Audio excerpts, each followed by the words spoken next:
নমস্কাৰ crack Assam exam YouTube চেনেলৰ অন্য এটা ভিডিঅলৈ আপোনাক পুনৰবাৰ স্বাগতম জনাইছোঁ। আজিৰ ভিডিঅ'টোত আমি আসাম ডাইৰেক্ট ৰিক্ৰুটমেণ্ট আৰু আসাম পুলিচৰ লিখিত পৰীক্ষাৰ বাবে সহায়ক হোৱাকৈ কেইটামান সাধাৰণ জ্ঞানৰ অতি প্ৰয়োজনীয় প্ৰশ্নোত্তৰ লৈ আহিছোঁ। গতিকে বেছি পলম নকৰি আজিৰ ভিডিঅ'টো আৰম্ভ কৰোঁ আহকচোন। আৰু ভিডিঅ'টোৰ আগলৈ যোৱাৰ আগতে আপোনালোকে যদি আমাৰ চেনেলটো ছাবস্ক্ৰাইব কৰা নাই তেনেহ'লে আমাৰ চেনেলটো ছাবস্ক্ৰাইব কৰি দিব। আজিৰ ভিডিঅ'টোৰ প্ৰথম প্ৰশ্নটো দিয়া আছে, হোৱেৰ is the headquarters of the নীতি আয়োগ লোকেটেড? নীতি আয়োগৰ মুখ্য কাৰ্যালয় ক'ত অৱস্থিত? ইয়াত দিয়া থকা অপশ্যন চাৰিটাৰ ভিতৰত শুদ্ধ উত্তৰটো হ'ব চি, নীতি আয়োগৰ মুখ্য কাৰ্যালয় নতুন দিল্লীত অৱস্থিত। নেক্সট কুৱেশ্যনটো দিয়া আছে, who brought the Burmese to Assam? অসমলৈ মানসকলক কোনে আনিছিল? ইয়াত দিয়া থকা অপশ্যন চাৰিটাৰ ভিতৰত শুদ্ধ উত্তৰটো হ'ব বি, বদন চন্দ্ৰ বৰফুকনে অসমলৈ মানসকলক আনিছিল। নেক্সট কুৱেশ্যনটো দিয়া আছে, what is the day celebrated on 2 ফেব্ৰুৱাৰী? 2 ফেব্ৰুৱাৰীৰ দিনটো কি দিৱস হিচাপে পালন কৰা হয়? ইয়াত দিয়া থকা অপশ্যন চাৰিটাৰ ভিতৰত শুদ্ধ উত্তৰটো হ'ব এ, 2 ফেব্ৰুৱাৰী দিনটো বিশ্ব জলাশয় দিৱস হিচাপে পালন কৰা হয়। নেক্সট কুৱেশ্যনটো দিয়া আছে, what is the name of the first full fledged state to be separated from Assam? অসমৰ পৰা বিভক্ত হোৱা প্ৰথম পূৰ্ণাংগ ৰাজ্যখনৰ নাম কি? ইয়াত দিয়া থকা অপশ্যন চাৰিটাৰ ভিতৰত শুদ্ধ উত্তৰটো হ'ব এ, অসমৰ পৰা বিভক্ত হোৱা প্ৰথম পূৰ্ণাংগ ৰাজ্যখনৰ নাম হ'ল নাগালেণ্ড। নেক্সট কুৱেশ্যনটো দিয়া আছে, in which year was Nagaland separated from Assam? কোন চনত নাগালেণ্ড অসমৰ পৰা বিভক্ত হৈছিল? ইয়াত দিয়া থকা অপশ্যন চাৰিটাৰ ভিতৰত শুদ্ধ উত্তৰটো হ'ব বি, 1963 চনৰ 1 ডিচেম্বৰ তাৰিখে নাগালেণ্ড অসমৰ পৰা বিভক্ত হৈছিল। ভিডিঅ'টোত আগলৈ যোৱাৰ আগতে আপোনালোকক জনাব বিচাৰিছোঁ যে এইখন আমাৰ চেনেলৰ তৰফৰ পৰা 8,000তকৈও অধিক প্ৰশ্নৰে সম্পূৰ্ণ পাঠ্যক্ৰম অনুসৰি প্ৰস্তুত কৰা বেষ্ট ই গাইড বুক হয় আৰু অসম চৰকাৰৰ পৰা মুকলি কৰা 12,600টা তৃতীয় আৰু চতুৰ্থ বৰ্গৰ নতুন পদৰ লিখিত পৰীক্ষাৰ বাবে এই ই বুকখন খুবেই প্ৰয়োজনীয় হ'ব আৰু আমাৰ বিশ্বাস আছে যে এই ই বুকখনৰ পৰা এই পৰীক্ষাত ভালেখিনি প্ৰশ্ন কমন আহিব। গতিকে যদি আপুনি এই ই বুকখন ডাউনলোড কৰিব বিচাৰে তেন্তে ডেছক্ৰিপশ্যনত দিয়া থকা লিংকটোত ক্লিক কৰি অতি কম মূল্যত ডাউনলোড কৰি ল'ব পাৰে। ধন্যবাদ। নেক্সট কুৱেশ্যনটো দিয়া আছে, who build the Vashishtha ashram temple? বশিষ্ঠাশ্ৰম মন্দিৰ কোনে নিৰ্মাণ কৰিছিল? ইয়াত দিয়া থকা অপশ্যন চাৰিটাৰ ভিতৰত শুদ্ধ উত্তৰটো হ'ব বি, আহোম স্বৰ্গদেউ ৰাজেশ্বৰ সিংহই বশিষ্ঠাশ্ৰম মন্দিৰ নিৰ্মাণ কৰিছিল। নেক্সট কুৱেশ্যনটো দিয়া আছে, in which year was the Vashishtha ashram temple build? কোন চনত বশিষ্ঠাশ্ৰম মন্দিৰ নিৰ্মাণ কৰা হৈছিল? ইয়াত দিয়া থকা অপশ্যন চাৰিটাৰ ভিতৰত শুদ্ধ উত্তৰটো হ'ব ডি, 1764 খ্ৰীষ্টাব্দত বশিষ্ঠাশ্ৰম মন্দিৰ নিৰ্মাণ কৰা হৈছিল। নেক্সট কুৱেশ্যনটো দিয়া আছে, what was the royal symbol of the Kings of ancient Kamrupa?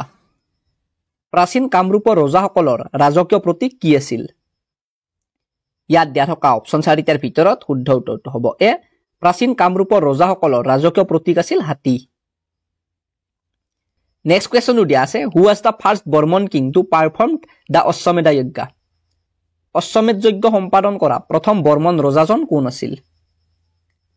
ইয়াত দিয়া থকা অপশ্যন চাৰিটাৰ ভিতৰত শুদ্ধ উত্তৰটো হ'ব এ, অশ্বমেধ যজ্ঞ সম্পাদন কৰা প্ৰথম বৰ্মন ৰজাজন আছিল মহেন্দ্ৰ বৰ্মন। নেক্সট কুৱেশ্যনটো দিয়া আছে, who was the last king of the Kachari kingdom? কছাৰী ৰাজ্যৰ শেষ ৰজা কোন আছিল? ইয়াত দিয়া থকা অপশ্যন চাৰিটাৰ ভিতৰত শুদ্ধ উত্তৰটো হ'ব এ, কছাৰী ৰাজ্যৰ শেষ ৰজাজন আছিল ৰাজা গোবিন্দ চন্দ্ৰ। নেক্সট কুৱেশ্যনটো দিয়া আছে, who founded the Koch kingdom in Assam? কোনে অসমত কোচ ৰাজ্য প্ৰতিষ্ঠা কৰিছিল? ইয়াত দিয়া থকা অপশ্যন চাৰিটাৰ ভিতৰত শুদ্ধ উত্তৰটো হ'ব এ, বিশ্বসিংহই অসমত কোচ ৰাজ্য প্ৰতিষ্ঠা কৰিছিল। নেক্সট কুৱেশ্যনটো দিয়া আছে, who was the first female music director of Assamese films? অসমীয়া ছবিৰ প্ৰথম মহিলা সংগীত পৰিচালিকা কোন আছিল? ইয়াত দিয়া থকা অপশ্যন চাৰিটাৰ ভিতৰত শুদ্ধ উত্তৰটো হ'ব ডি, অসমীয়া ছবিৰ প্ৰথম মহিলা সংগীত পৰিচালিকা আছিল মনিষা হাজৰিকা। নেক্সট কুৱেশ্যনটো দিয়া আছে, the famous Assamese novel Bandooka Behar by Medini Chowdhury is based on the life of which person? Medini চৌধুৰীয়ে ৰচনা কৰা বিখ্যাত অসমীয়া উপন্যাস বন্দুকা বেহাৰ কোনজন ব্যক্তিৰ জীৱনৰ ওপৰত আধাৰিত? ইয়াত দিয়া থকা অপশ্যন চাৰিটাৰ ভিতৰত শুদ্ধ উত্তৰটো হ'ব বি, মেদিনী চৌধুৰীয়ে ৰচনা কৰা বিখ্যাত অসমীয়া উপন্যাস বন্দুকা বেহাৰ মহাপুৰুষ শ্ৰী শ্ৰী মাধৱদেৱৰ জীৱনৰ ওপৰত আধাৰিত।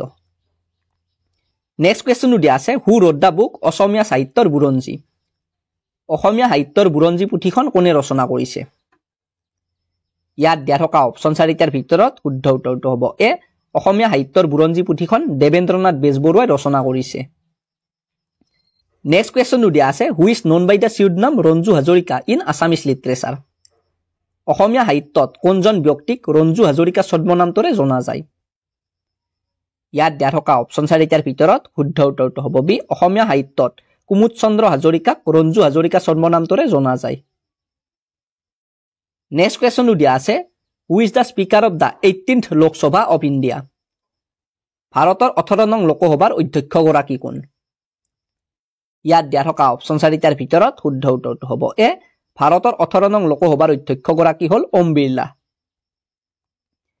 নেক্সট কোৱেশ্চনটো দিয়া আছে what is Assamese cinema also known as অসমীয়া চিনেমাক কি নামেৰে জনা যায় ইয়াত দিয়া থকা অপচন 4টাৰ ভিতৰত শুদ্ধ উত্তৰটো হ'ব বি অসমীয়া চিনেমাক জলিউড নামেৰে জনা যায় নেক্সট কোৱেশ্চনটো দিয়া আছে what is the লিটাৰেচি rate of Assam অসমৰ সাক্ষৰতাৰ হাৰ কিমান ইয়াত দিয়া থকা অপচন 4টাৰ ভিতৰত শুদ্ধ উত্তৰটো হ'ব চি অসমৰ সাক্ষৰতাৰ হাৰ হ'ল 72.19% নেক্সট কোৱেশ্চনটো দিয়া আছে who is the first batsmen to hit 200 sixes in T20 international cricket T20 আন্তঃৰাষ্ট্ৰীয় ক্ৰিকেটত 200টা 6 সংগ্ৰহ কৰা প্ৰথমজন বেটছমেন কোন ইয়াত দিয়া থকা অপচন 4টাৰ ভিতৰত শুদ্ধ উত্তৰটো হ'ব বি T20 আন্তঃৰাষ্ট্ৰীয় ক্ৰিকেটত 200টা 6 সংগ্ৰহ কৰা প্ৰথমজন বেটছমেন হ'ল ৰোহিত শৰ্মা নেক্সট কোৱেশ্চনটো দিয়া আছে when is international day of non violence celebrated আন্তঃৰাষ্ট্ৰীয় অহিংসা দিৱস কেতিয়া পালন কৰা হয়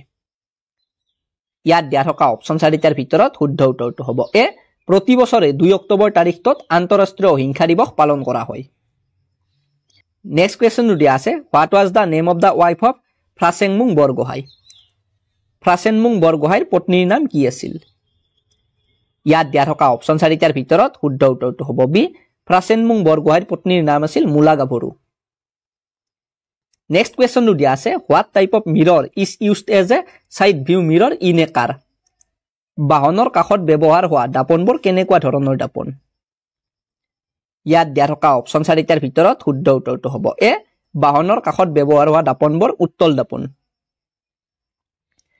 নেক্সট কোৱেশ্চনটো দিয়া আছে who is the person involved in the immediate cause of the sepoy mutiny চিপাহী বিদ্ৰোহৰ তাৎক্ষণিক কাৰণৰ লগত জড়িত ব্যক্তিগৰাকী কোন ইয়াত দিয়া থকা অপচন 4টাৰ ভিতৰত শুদ্ধ উত্তৰটো হ'ব বি চিপাহী বিদ্ৰোহৰ তাৎক্ষণিক কাৰণৰ লগত জড়িত ব্যক্তিগৰাকী হ'ল মংগল পাণ্ডে ইয়াৰে আগৰ ভিডিঅ'টোত আপোনালোকক সোধা প্ৰশ্নটো আছিল who gave the title Kalaguru to Bishnuprasad Rabha কোনে বিষ্ণুপ্ৰসাদ ৰাভাক কলাগুৰু উপাধিটো প্ৰদান কৰিছিল ইয়াত দিয়া থকা অপচন 4টাৰ ভিতৰত শুদ্ধ উত্তৰটো হ'ব এ ডক্টৰ সৰ্বপল্লী ৰাধাকৃষ্ণনে বিষ্ণুপ্ৰসাদ ৰাভাক কলাগুৰু উপাধিটো প্ৰদান কৰিছিল আজিৰ ভিডিঅ'টোৰ প্ৰশ্নটো হ'ল when was the Umananda temple built Umananda মন্দিৰ কেতিয়া নিৰ্মাণ কৰা হৈছিল এই প্ৰশ্নটোৰ উত্তৰটো আপোনালোকে কমেন্ট বক্সত কমেন্ট কৰি জনাই দিব নেক্সট ভিডিঅ'টোত ইয়াৰ উত্তৰটো আমি কৈ দিম আজিৰ ভিডিঅ'টোত এইখিনি প্ৰশ্ন আছিল আকৌ লগ পাম আপোনালোকক অন্য এটা ভিডিঅ'ৰ সৈতে তেতিয়ালৈকে গুড বাই